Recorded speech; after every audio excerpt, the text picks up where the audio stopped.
I'm making tea for myself. So I wanted to share with you guys how I drink my tea. I'm making just 1 cup of tea. So for 1 cup of tea, I took 2 cups of water. So in ਇਹਦੇ ਵਿੱਚ ਹੁਣ ਮੈਂ add ਕਰਾਂਗੀ spices. So ਸਭ ਤੋਂ ਪਹਿਲਾਂ ਮੈਂ ਲਈਆਂ ਨੇ 2 ਛੋਟੀਆਂ ਇਲਾਇਚੀਆਂ, ਇੱਕ ਇਹ ਵਾਲੀ ਇਲਾਇਚੀ, 1 piece of ginger. So ਇਹ ਸਭ ਨੂੰ ਹੁਣ ਮੈਂ ਕਰ ਲਾਂਗੀ, ਇਹਦੇ ਵਿੱਚ ਇਹਨਾਂ ਨੂੰ ਮੈਂ ਕੁੱਟ ਲਾਂਗੀ।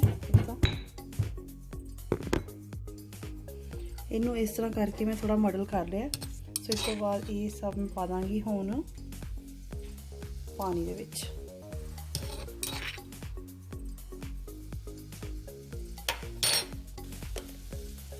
ਇਹਦੇ ਵਿੱਚ ਮੈਂ ਥੋੜੀ ਐਡ ਕਰਾਂਗੀ ਅਜਵਾਇਨ, like 1/4 of a teaspoon, ਤੇ ਥੋੜੀ ਐਡ ਕਰਾਂਗੀ ਮੈਂ ਸੌਂਫ, 1/4 of a teaspoon। ਬਸ ਮਸਾਲਾ ਚਾय ਬਣਾਉਣ ਵਾਸਤੇ ਸਭ ਤੋਂ ਮੇਨ ਜਿਹੜਾ ਸਟੈਪ ਹੈ ਇਹੀ ਹੈ ਕਿ ਜਦੋਂ ਤੁਸੀਂ ਪਾਣੀ ਦੇ ਵਿੱਚ ਇਹ ਸਭ ਸਪਾਈਸਿਸ ਐਡ ਕਰ ਦਿੰਦੇ ਹੋ, ਸੋ ਇਹਨੂੰ ਚੰਗੀ ਤਰ੍ਹਾਂ ਅਸੀਂ ਰਿੱਝਣ ਦੇਣਾ। That's why I'm just making like 1 cup of tea, ਪਰ ਉਹਦੇ ਵਿੱਚ ਮੈਂ ਲਿਆ 2 ਕੱਪਸ ਆਫ ਵਾਟਰ। ਸੋ ਤਾਂ ਕਿ ਜੋ ਸਾਰੇ ਸਪਾਈਸਿਸ ਨੇ ਉਹ ਚੰਗੀ ਤਰ੍ਹਾਂ ਇਹਦੇ ਵਿੱਚ ਉਹਨਾਂ ਦਾ ਸਭ ਜਿਹੜਾ ਇੱਕ ਰਸ ਹੈ ਸਭ ਨਿਕਲ ਜੇ, ਚੰਗੀ ਤਰ੍ਹਾਂ ਇਹਦੇ ਵਿੱਚ ਰਿੱਝ ਜਾਣ। ਤੇ ਆ ਜਿਹੜੀ ਚਾਹ ਹੈ ਸਾਡੀ ਬਹੁਤ ਹੀ ਹੈਲਦੀ ਤੇ ਹੋਏਗੀ ਹੀ ਪੀਣ ਵਿੱਚ, ਡਾਈਜੈਸਟਿਵ ਸਿਸਟਮ ਵਾਸਤੇ ਬਹੁਤ ਵਧੀਆ, ਪਰ ਸਵਾਦ ਤੇ ਵਧੀਆ ਹੈ ਹੀ। ਸੋ ਅਸੀਂ ਇਹਨੂੰ ਇਸ ਤਰ੍ਹਾਂ ਹੀ ਰਿੱਝਣ ਦੇਣਾ ਥੋੜੀ ਦੇਰ ਵਾਸਤੇ, ਤਾਂ ਕਿ ਚੰਗੀ ਤਰ੍ਹਾਂ ਜੋ ਵੀ ਇਹਦੇ ਵਿੱਚ ਅਸੀਂ ਸਭ ਸਮਾਨ ਪਾਇਆ ਹੈ ਇਹ ਚੰਗੀ ਤਰ੍ਹਾਂ ਰਿੱਝ ਜਾਵੇ। ਬਸ ਇਸ ਤਰ੍ਹਾਂ ਹੀ ਅਸੀਂ ਇਹਨੂੰ ਐਟਲੀਸਟ 1 ਮਿੰਟ ਵਾਸਤੇ ਇਸ ਤਰ੍ਹਾਂ ਹੀ ਰਿੱਝਣ ਦੇਵਾਂਗੇ। ਪਰ ਜੇ ਤੁਸੀਂ ਜ਼ਿਆਦਾ ਚਾਹ ਬਣਾ ਰਹੇ ਹੋ, like if you are making 2 cups of tea or 3 cups of tea, ਸੋ ਪਾਣੀ ਉਸ ਹਿਸਾਬ ਨਾਲ ਥੋੜਾ ਡਬਲ ਕਰ ਲਿਓ। ਤੇ ਇਸ ਸਟੈਪ ਵਿੱਚ ਥੋੜੀ ਤੁਹਾਨੂੰ ਜ਼ਿਆਦਾ ਵੇਟ ਕਰਨੀ ਪਏਗੀ, ਕਿਉਂਕਿ ਆਬਵੀਅਸਲੀ ਹੁਣ ਪਾਣੀ ਥੋੜਾ ਘੱਟ ਹੈ, ਸੋ ਥੋੜਾ ਘੱਟ ਟਾਈਮ ਲੱਗੇਗਾ ਰਿੱਝਣ ਨੂੰ। ਪਰ ਜੇ ਤੁਸੀਂ ਜ਼ਿਆਦਾ ਚਾਹ ਬਣਾ ਰਹੇ ਹੋ ਜ਼ਿਆਦਾ ਟਾਈਮ ਲੱਗੇਗਾ। ਸੋ ਮੈਂ ਬਸ ਇਹਨੂੰ 1-1.5 ਮਿੰਟ ਹੀ ਦੇ ਰਹੀ ਹਾਂ ਰਿੱਝਣ ਵਾਸਤੇ। ਪਰ if you are making like more tea, so ਥੋੜਾ ਜਿਹਾ ਤੁਹਾਨੂੰ 5 ਮਿੰਟ ਤੁਹਾਨੂੰ ਰਿਝਾਉਣਾ ਪਏਗਾ। ਸੋ ਜਿੰਨਾ ਤੁਸੀਂ ਇਸ ਸਟੈਪ ਨੂੰ ਟਾਈਮ ਦਿਓਗੇ ਨਾ, ਤੁਹਾਡੀ ਚਾਹ ਉਨੀ ਸਵਾਦ ਬਣੇਗੀ। ਸੋ ਬਸ ਇਸ ਤੋਂ ਬਾਅਦ ਹੁਣ ਮੈਂ ਕਰ ਦਾਂਗੀ 1 ਟੀ ਬੈਗ ਐਡ। ਸੋ ਇਹ ਗਿਆ ਇਹਦੇ ਅੰਦਰ ਇੱਕ ਟੀ ਬੈਗ। ਸੋ ਟੀ ਬੈਗ ਐਡ ਕਰਨ ਤੋਂ ਬਾਅਦ ਅਗੇਨ ਇਹਨੂੰ ਥੋੜੀ ਦੇਰ ਮੈਂ ਰਿੱਝਣ ਦੇਵਾਂਗੀ, ਪਰ ਇੰਨਾ ਟਾਈਮ ਨਹੀਂ ਜਿੰਨਾ ਮੈਂ ਮਸਾਲਿਆਂ ਨੂੰ ਰਿੱਝਣ ਦਿੱਤਾ। ਸੋ ਉਹਦੇ ਤੋਂ ਥੋੜਾ ਜਿਹਾ ਟਾਈਮ ਹੀ।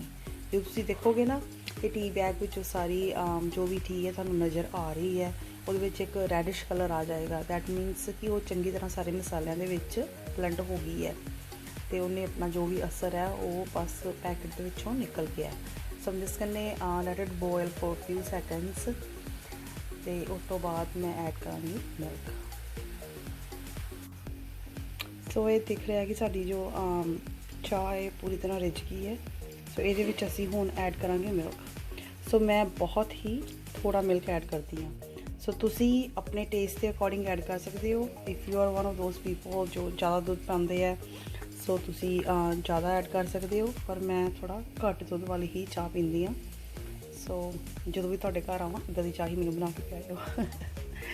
ਸੋ ਬਸ ਇਹਨੂੰ ਥੋੜੀ ਦੇਰ ਇਸ ਤਰ੍ਹਾਂ ਹੀ ਅਸੀਂ ਹੁਣ ਜਿਹੜਾ ਮਿਲਕ ਐਡ ਕੀਤਾ ਉਹਦੇ ਨਾਲ ਅਸੀਂ ਇਹ ਸਭ ਨੂੰ ਥੋੜੀ ਦੇਰ ਫੇਰ ਰਿੱਝਣ ਦੇਵਾਂਗੇ, like for a minute or so, ਤੇ ਦੈਨ ਸਾਡੀ ਚਾਹ ਰੈਡੀ ਹੋ ਜਾਏਗੀ। ਬਸ ਚਾਹ ਸਾਡੀ ਹੋ ਗਈ ਹੈ ਰੈਡੀ। ਸੋ ਇਸ ਪੁਆਇੰਟ 'ਤੇ ਤੁਸੀਂ ਇੱਕ ਵਾਰੀ ਸ਼ੂਗਰ ਆਪਣੀ ਚੈੱਕ ਕਰ ਲੈਣੀ। ਸੋ ਮੈਂ ਇਹਦੇ ਵਿੱਚ ਸ਼ੂਗਰ ਐਡ ਨਹੀਂ ਕੀਤੀ, ਪਰ ਤੁਸੀਂ ਸ਼ੂਗਰ ਵੀ ਐਡ ਕਰ ਸਕਦੇ ਹੋ just according to your taste at the end, ਔਰ ਜੇ ਤੁਸੀਂ ਸਪਾਈਸਿਸ ਐਡ ਕਰਦੇ ਹੋ ਤੁਸੀਂ ਉਦੋਂ ਸ਼ੂਗਰ ਐਡ ਕਰ ਸਕਦੇ ਹੋ। ਸੋ ਬਸ ਆਵਰ ਟੀ ਇਜ਼ ਰੈਡੀ ਨਾਓ। ਇਹ ਸਾਡੀ ਚਾਹ ਬਹੁਤ ਹੀ ਸਵਾਦ ਬਣੀ ਹੈ। ਸੋ ਇੱਕ ਵਾਰੀ ਤੁਸੀਂ ਇਸ ਤਰੀਕੇ ਨਾਲ ਚਾਹ ਬਣਾਓਗੇ ਨਾ, ਸੋ ਹਮੇਸ਼ਾ ਇਸ ਤਰ੍ਹਾਂ ਦੀ ਚਾਹ ਹੀ ਤੁਸੀਂ ਪੀਓਗੇ। ਸੋ ਪਲੀਜ਼ ਇਸ ਚਾਹ ਨੂੰ ਜ਼ਰੂਰ ਟਰਾਈ ਕਰੋ, ਜ਼ਰੂਰ ਬਣਾਓ ਐਂਡ ਆਪਣੀ ਫੈਮਿਲੀ ਨੂੰ ਵੀ ਬਣਾ ਕੇ ਪਿਆਓ। ਸੋ ਜਦੋਂ ਮੈਂ ਤੁਹਾਡੇ ਘਰ ਆਵਾਂ ਮੈਨੂੰ ਵੀ ਇਸ ਤਰ੍ਹਾਂ ਦੀ ਹੀ ਚਾਹ ਬਣਾ ਕੇ ਦਿਓ। ਸੋ ਪਲੀਜ਼ ਵੀਡੀਓ ਨੂੰ ਲਾਈਕ ਜ਼ਰੂਰ ਕਰਿਓ ਐਂਡ ਆਪਣੀ ਫੈਮਿਲੀ ਐਂਡ ਫਰੈਂਡਸ ਦੇ ਨਾਲ ਸ਼ੇਅਰ ਕਰਨਾ ਨਾ ਭੁੱਲਿਓ, ਐਂਡ ਪਲੀਜ਼ ਡੂ ਸਬਸਕ੍ਰਾਈਬ ਜੇ ਤੁਸੀਂ ਹਜੇ ਤੱਕ ਨਹੀਂ ਕੀਤਾ। See you guys soon with another video. Thank you.